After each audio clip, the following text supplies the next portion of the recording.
Today, we are covering the sci-fi classic 1984 by George Orwell. It's a cliche to say that this book is more relevant today than ever before, but I'll say it anyway. This book is more relevant today than ever before. Let's dive in. Winston Smith lives in a dystopian future where the totalitarian regime of the party, led by the figurehead Big Brother, controls every aspect of life in Oceania.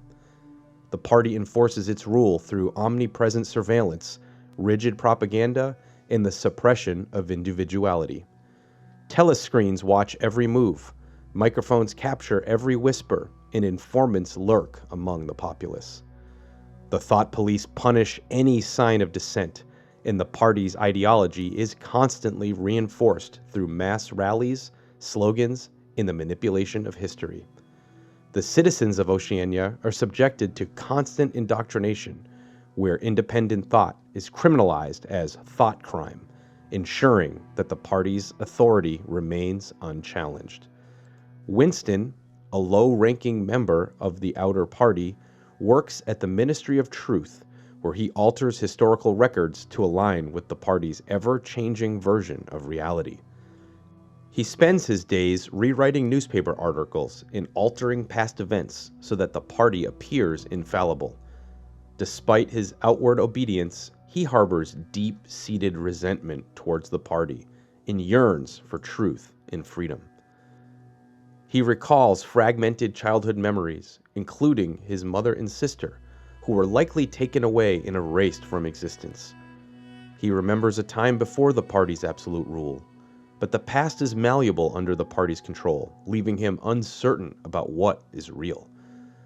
Winston is acutely aware that the party's goal is to control not only the present, but also the past and future by determining what people are allowed to remember.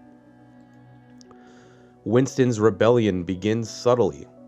He starts keeping a secret diary, a forbidden act punishable by death, in which he records his thoughts against the party.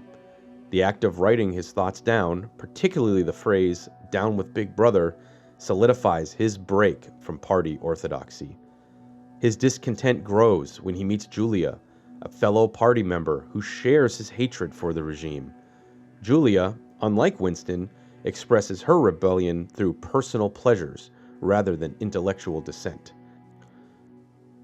She has long engaged in clandestine relationships as a means of asserting her autonomy. They began a love affair, an act of defiance in a world where personal relationships and sexual pleasure are strictly controlled. Their meetings take place in a rented room above an old antique shop owned by Mr. Charrington, a seemingly harmless old man. In this hidden space, they imagine themselves free from the party's oppressive gaze and dream of a future beyond its reach. As their relationship deepens, Winston and Julia become bolder. They believe in the existence of a resistance movement called the Brotherhood, led by the mysterious Emmanuel Goldstein, a supposed former party leader who now represents the greatest enemy of the state. Goldstein's image is used in daily 2-minute hate sessions to channel the public's anger and maintain loyalty to Big Brother.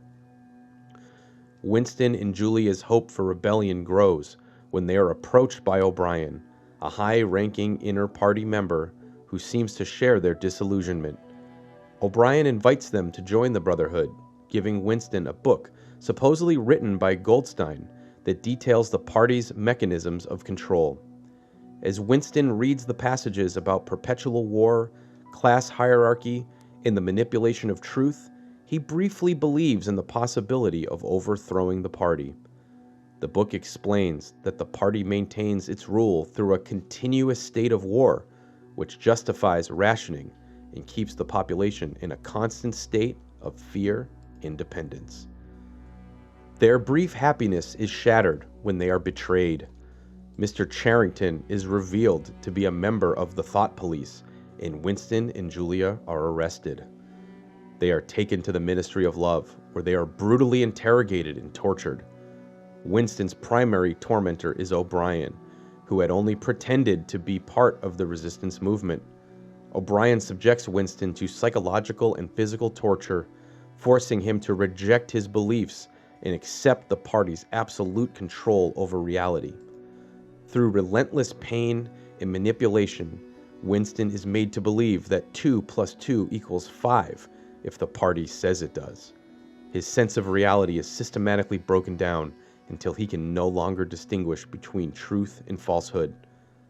O'Brien explains that the party's true aim is power for its own sake, and that it seeks to control not only actions but thoughts and perceptions as well. The most harrowing moment of Winston's re-education comes in Room 101, a torture chamber where prisoners are confronted with their worst fears. For Winston, this means being exposed to ravenous rats. Faced with unbearable terror, he betrays Julia, begging O'Brien to inflict the suffering on her instead. This ultimate act of self-preservation marks his complete submission to the party. The love he once felt for Julia is shattered, replaced by fear and loyalty to Big Brother.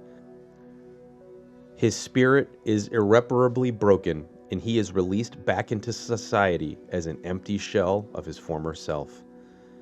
After his release, Winston is a broken man. He encounters Julia again, but they are both changed, disillusioned, devoid of love, and resigned to their fate. Julia confesses that she too betrayed him, and their relationship, once built on rebellion, is now meaningless. Their final conversation is devoid of passion or hope, illustrating the party's complete victory over human connection. In the novel's final moments, Winston sits in the Chestnut Tree Cafe, drinking gin and watching party propaganda. The rebellious thoughts that once defined him are gone. He has learned to love Big Brother, signifying the party's absolute victory over the individual. Whoa. Let's talk about some of the themes in this story. Beyond Winston's personal journey, 1984 explores themes of power, control, and the manipulation of truth. Orwell presents a world where language itself is a tool of oppression through newspeak, a limited and controlled form of English designed to eliminate subversive thoughts. The party's use of doublethink forces citizens to hold contradictory beliefs, ensuring their unquestioning loyalty. The concept of thoughtcrime means that even thinking against the party is punishable, creating an atmosphere of paranoia and self-censorship. The party's slogan, "War is peace, freedom is slavery, ignorance is strength," epitomizes the power of contradictory beliefs in maintaining totalitarian control. The novel serves as a chilling warning about the dangers of unchecked government power, mass surveillance, and the erosion of objective truth. Orwell highlights how propaganda and psychological manipulation can strip individuals of their ability to resist, turning them into obedient followers. Through Winston's rise and fall, Orwell illustrates the terrifying effectiveness of totalitarian control. The novel's bleak ending suggests that resistance is futile in a system that seeks to dominate not just actions, but belief systems themselves. 1984 remains a powerful commentary on authoritarianism, reminding readers that the fragility of freedom and ever-present threat of oppression. Orwell's warning about the dangers of allowing unchecked power to shape reality remains relevant in the modern world, serving as a cautionary tale about the perils of surveillance, censorship, and political orthodoxy. That will do it for today's book. If you have any books you would like to have recapped, please comment below, and don't forget to like and subscribe so we can keep doing cool books quick. Thanks.